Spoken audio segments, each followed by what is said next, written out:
Nakatutok ang administrasyon ni Pangulong Ferdinand R. Marcos Jr. sa paglutas sa problema ng masikip na mga kulungan sa bansa. Yan ang ulat ni Luisa Erispe.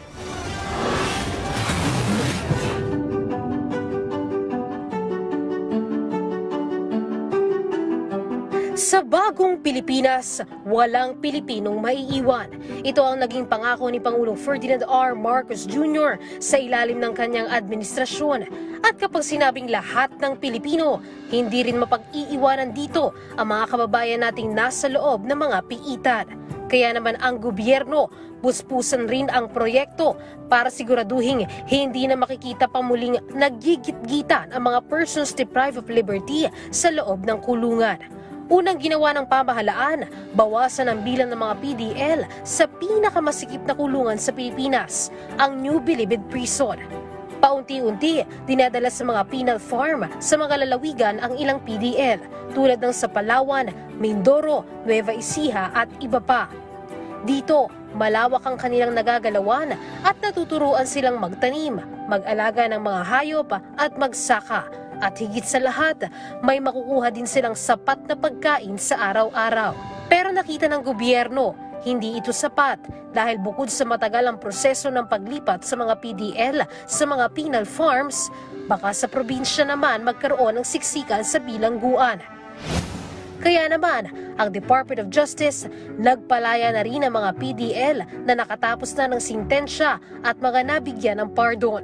Simula ng Administrasyong Marcos, ilang libo na ang napalayang mga PDL. Mula sa dating halos 400%, bumaba na sa 240% ang congestion rate. Pero para mas mapabilis ito, kahit ang batas, sinilip na rin ng pamahalaan. Ngayong taon, ipinasa ng Korte Suprema ang pagbibigay ng good conduct and time allowance kahit sa mga heinous crimes. Ibig sabihin, maaaring makalaya kahit ang mga may kasong murder, rape at iba pa gamit ang GCTA. Pinababa rin ang bail sa utos ng Korte Suprema para sa indigenous people sa halagang 10,000 maaari nang makapagpiyansa. Pero isa sa malaking pagbabago sa batas ay ang pagpirma ng Department of Justice kamakailan lang sa harap mismo ng Pangulo ng bagong proseso ng preliminary investigation at inquest proceedings. Sa bagong prosesong ito, wala nang matitenggang mga kaso sa korte. With the signing of the 2024 Department of Justice National Prosecution Service or DOJ-NPS rules on preliminary investigations and inquest proceedings, we are moving towards our shared goal of a more robust and responsive legal system. This initiative will profoundly impact our justice system and the Filipino people. We express our heartfelt thanks to the President.